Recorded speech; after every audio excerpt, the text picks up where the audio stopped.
Senhor Deus, clamamos mais uma vez, pedimos, Senhor, tua direção sobre o que vamos falar agora, que é do arrebatamento da sua igreja, e vamos falar também da volta de Jesus.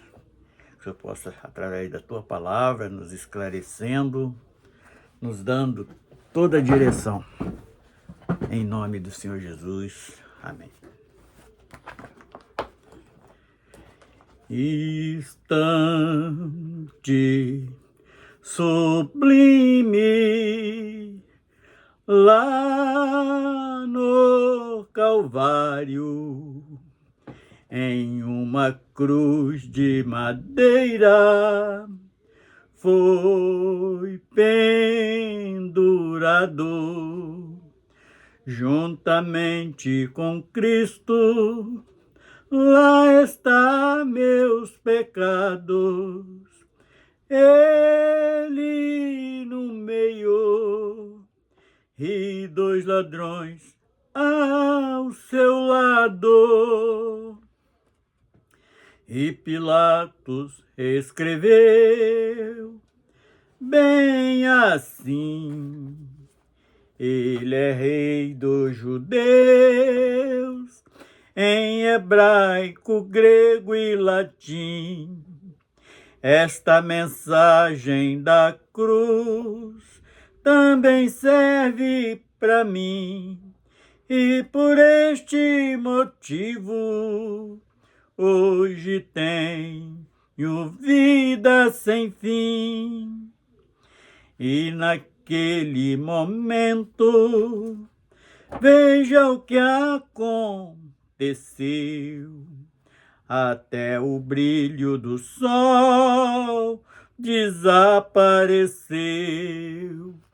Dava trovões e a terra tremeu quando expirou na cruz o Filho de Deus. Quando expirou na cruz o Filho de Deus. Aleluias. Bendito seja o nome do Senhor. O meu mestre vem me buscar para morar lá no porvir. E se você também quiser, tem lugar preparado para ti. Lá é uma linda cidade, onde mora a felicidade. Lá não vai precisar de médico, pois não vai ter enfermidade. Lá também mora o amor, só vai haver felicidade. O meu mestre vem me buscar para morar lá no porvir. E se você também quiser, tem lugar preparado para ti. Lá não vai ter pecado, a morte não entra lá. Vamos viver eternamente, não tem motivo para rejeitar.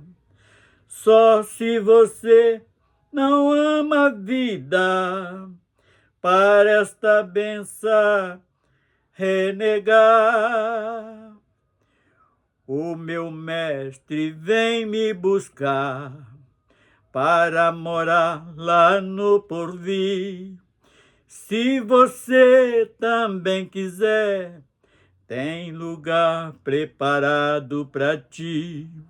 E se você também quiser, tem lugar preparado para ti. Vamos estar lendo Zacarias 14, versículo 9, onde diz assim: e o Senhor será rei sobre toda a terra. Naquele dia, uma será o Senhor, e uma será o seu nome. Então, o que nós vamos tratar hoje? De dois assuntos que, apesar de muitos pensar que é a mesma coisa, mas difere muito. Nós vamos falar da volta de Jesus e também vamos falar do arrebatamento, que são dois eventos que a igreja está ansiosa para que chegue, mas são distintos, vão acontecer em épocas aproximadas, mas diferente uma da outra. E também vamos abrir Apocalipse 20. Apocalipse 20, verso 4, que diz assim: E vi tronos, e assentaram sobre eles, e foi-lhe dado o poder de julgar, e vi as almas daqueles que foram degolados pelo testemunho de Jesus e pela palavra de Deus, e que não adoraram a besta, nem a sua imagem, e não receberam o sinal em suas testas, nem em suas mãos, e viveram e reinarão com Cristo durante 1000 anos. Então, aqui vamos tratar deste primeiro assunto, que vai vir depois do arrebatamento, com toda certeza, pelo que entendemos na palavra. Então, nós abrimos aqui o primeiro entendimento é da volta de Jesus depois do arrebatamento, que Jesus vai vir, vai pisar ali no Monte das Oliveiras, que está também em Zacarias, no capítulo 14, versículo 4, que diz o seguinte: E naqueles dias estarão os seus pés sobre o Monte das Oliveiras, que está defronte de Jerusalém, para o Oriente. E o Monte das Oliveiras será fendido pelo meio, para o Oriente e para o Ocidente. E metade do monte se apartará para o norte e a outra metade para o sul. Então, isto vai ser a chegada de Jesus aqui na terra, para reinar com o seu povo salvo durante 1000 anos. E o arrebatamento? Nós vamos encontrar também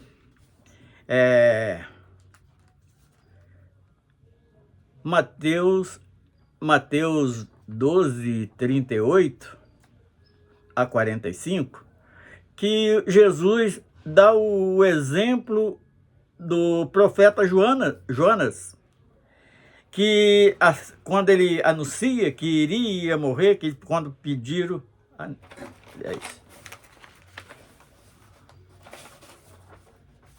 isso mesmo.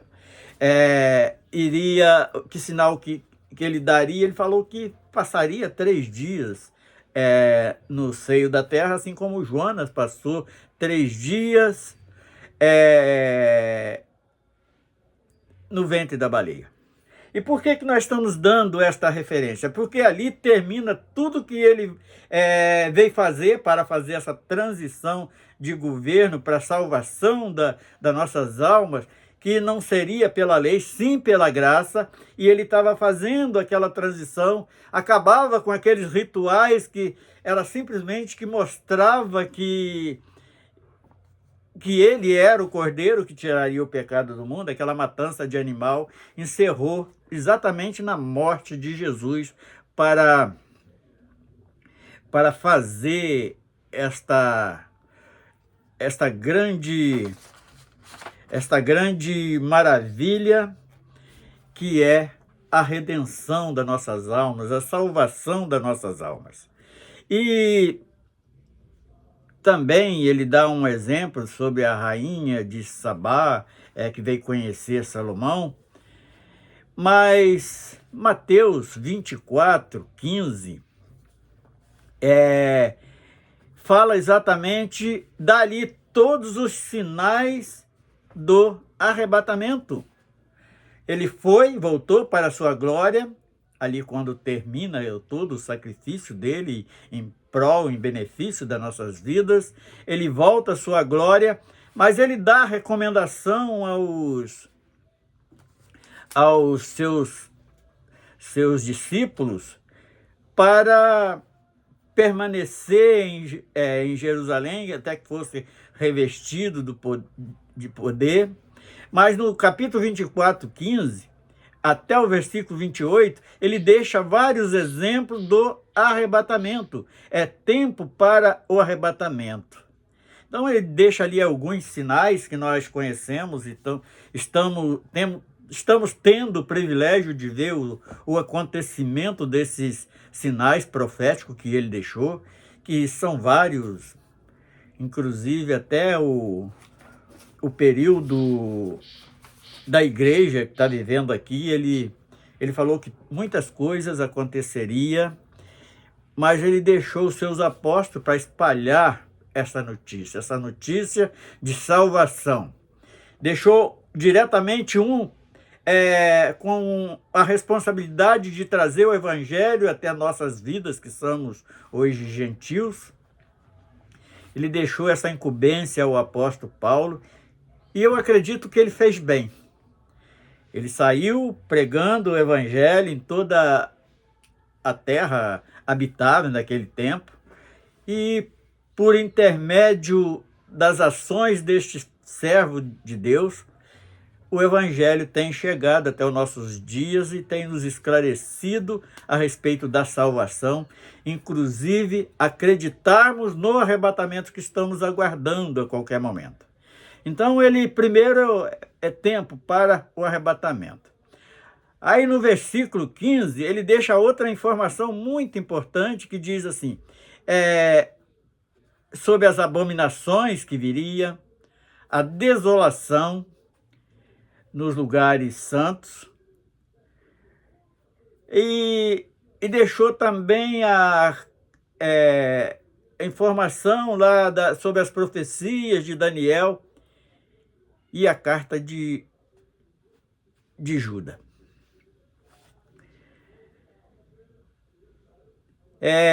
Para os montes da onde? Oriente, e para o povo, para que esse evangelho chegasse até todos os escolhidos pelo Pai na face da terra. Ele ainda dá uns conselhos para preparar nossas vidas, mostrou mais ou menos como vai ser, por isso que nós temos que estar crendo o tempo todo, ser vigilante. Ele dá ali ainda no 24 de Mateus, e os outros evangelhos também, que quando chegar o tempo da grande perseguição, se tiver dois no telhado, não desça para pegar nada. Porque no momento do arrebatamento não vai ter tempo de pegar nada, e também não vamos precisar para onde nós vamos. Se tiver dois no campo, também não volte, porque além de não precisar, não vai ter tempo para voltar, não vai ter como despedir de pai ou mãe que não aceitaram este projeto de vida eterna. E outra, Orai. Paulo, ele deixa esse conselho. E o próprio Jesus, ele fala, orai para que a vossa fuga não seja no inverno. Porque naquele momento que a besta e os falsos cristos, falsos profetas, tiverem perseguição dos escolhidos, vai ser igual no tempo da Inquisição, no tempo dos impérios, que os servos não tinham direito, não tinha o livre acesso aos cultos, tinha que ser escondidos. E vai ser algo bem difícil. Se nós não formos revestidos com o Espírito Santo, nós não vamos conseguir tolerar, porque vai ser uma pressão tal que o homem não imagina. O próprio Apocalipse, ele fala exatamente disso, que é algo que nunca foi visto desde que o mundo é mundo. Vai ter uma aflição muito grande. E para os judeus, ele fala que a fuga ore para que não seja no sábado, porque eles não conseguiram desvencilhar disso, de colocar as vidas na mão do Senhor, estão ainda baseados lá no sábado, inclusive tem muitas seitas religiosas aí, que o sábado está além de Cristo. E sendo que Deus fez o sábado para o descanso do homem, não o homem pelo sábado, ele fez o sábado em benefício do homem. E avisa que é uma aflição como nunca foi vista. Não. E quando virmos também pregando, eis o Cristo está ali, eis fulano está ali fazendo um milagre, para não acreditar. Hoje nós estamos vendo um evangelho todo corrompido, mas se imaginarmos bem nos ensinamentos de Jesus, nós temos que estar glorificando a Deus por isto, porque os sinais estão se cumprindo, assim como ele falou. Hoje nós já podemos presenciar esses falsos cristos, esses falsos profetas. Nós podemos ver muitos mercenários aí usando a própria palavra de Deus para se enriquecerem. E não estão importando nem com a salvação deles, eles vão importar mais com a salvação de quem? Então é algo para que nós possamos estar meditando. Atos 10:10, Pedro, que é alguns tipos de arrebatamento também. Paulo foi arrebatado em espírito, Pedro também foi arrebatado em espírito.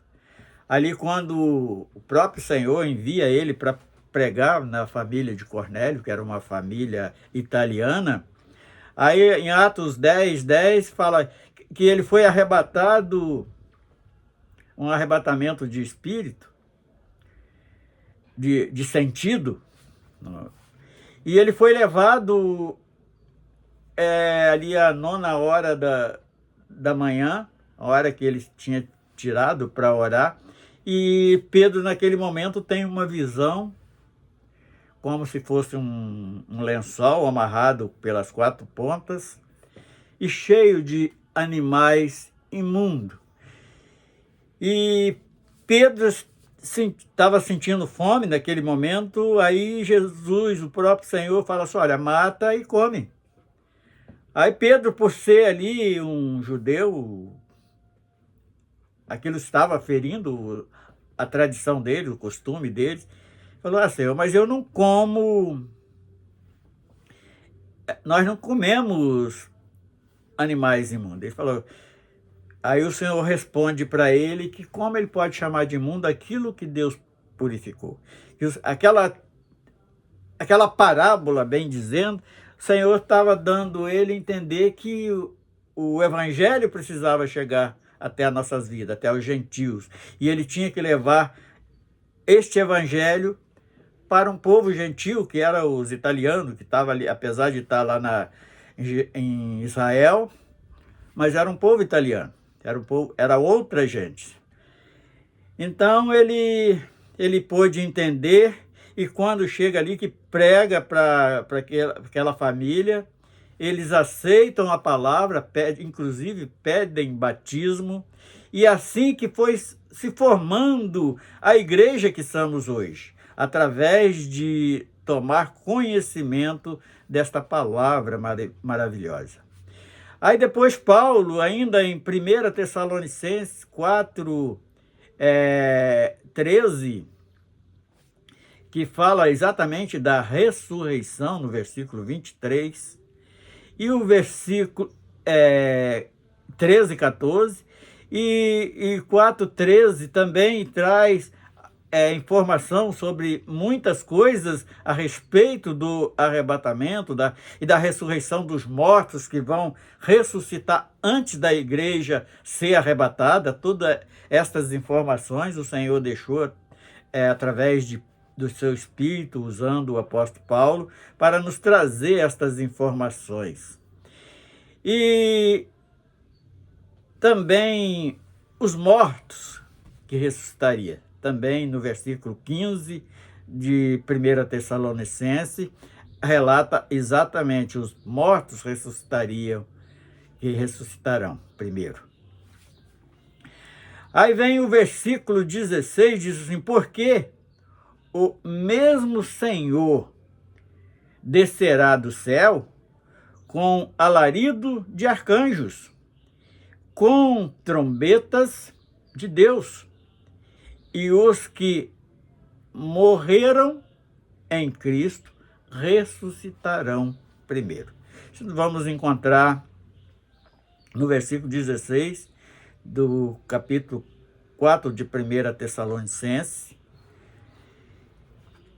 versículo 16. E o 17 diz assim: depois nós que ficaremos vivos, seremos arrebatados juntamente com ele nas nuvens. Por que eu falei que é diferente o arrebatamento da volta de Jesus? Porque no arrebatamento Jesus vai vir até as nuvens, encontrar com a igreja, e ali vai ser celebrado o encontro da igreja com Cristo, que é conhecido como casamento da igreja com Cristo. E vamos ter uma festinha muito especial para participarmos, que vai ser 3 anos e meio. Então, assim que a besta decretar o seu reinado sobre a face da terra, o Senhor vai vir, vai arrebatar a igreja, vamos passar 3 anos e meio, e quando encerrar esses 3 anos e meio de festa, de comemoração deste grande casamento que vai acontecer, aí Jesus vai voltar, aí sim, que é a volta de Jesus, que ele vem, pisa ali no Monte das Oliveiras, que vai partir aquele monte em dois, como lemos Zacarias 14, e Zacarias 14, versículo 9, que fala claramente, e no 14:4 fala da descida dele, onde ele, quando coloca o pé na terra, que o monte vai fender, e a igreja vai estar junto com ele para estabelecer o reino, o milênio de paz. E ele vai estar governando por 1000 anos. É bem claro que este milênio de paz,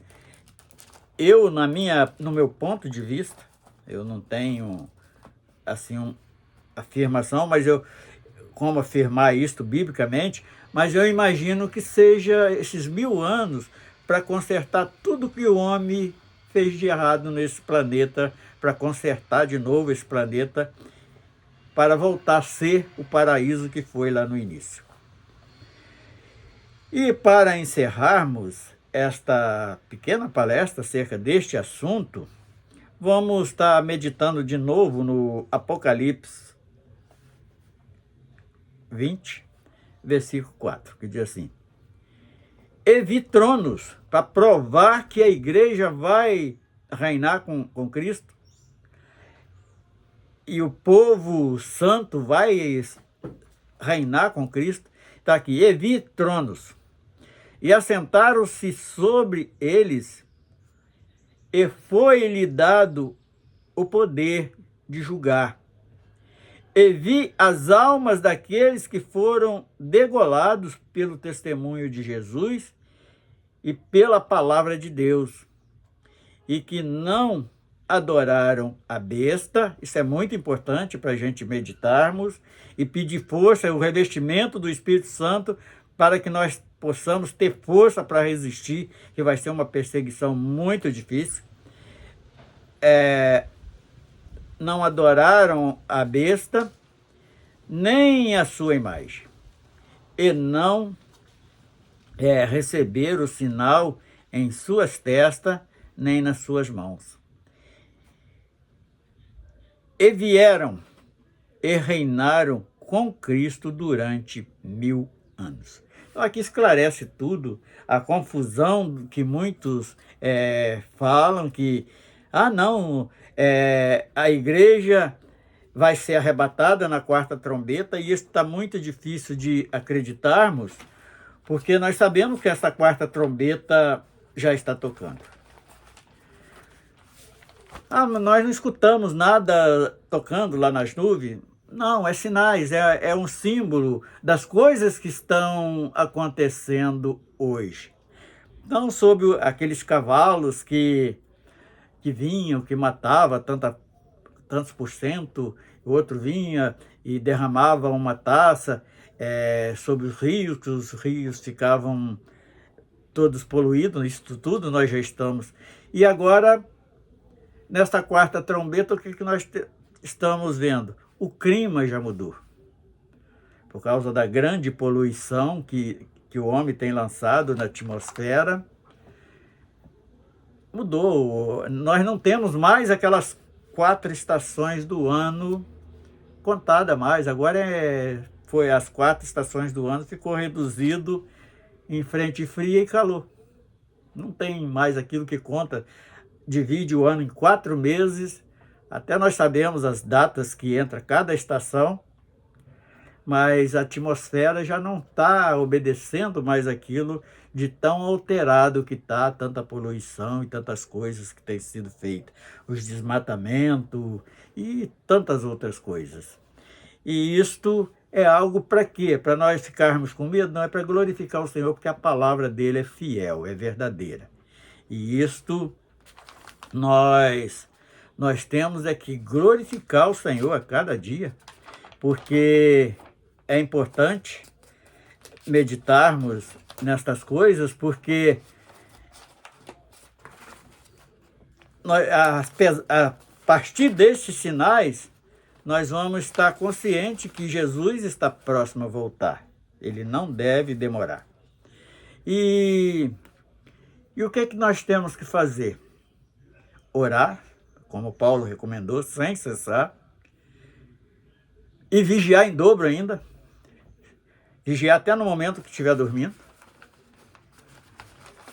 e, se possível, aquele que tem condição, que não tiver em tratamento de enfermidades, também as enfermidades que têm enumerado esses dias, apesar da ciência ter se multiplicado, criado tantas vacinas, tantos medicamentos, mas a gripe ainda continua matando.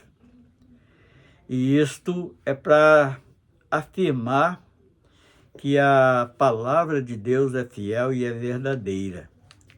E isto é algo que só traz alegria para nossas vidas, porque sabemos que Jesus não vai demorar mais. E isto nós só podemos resistir com a ajuda do Espírito Santo. Senhor Deus, nós te adoramos. Estamos aqui, Senhor, encerrando mais este assunto, que eu sei que não é tudo, ainda tem muitas outras coisas, mas um pouco para esclarecendo mente de pessoas que não alcançaram e não estão conseguindo enxergar os seus sinais que estão se cumprindo a cada momento.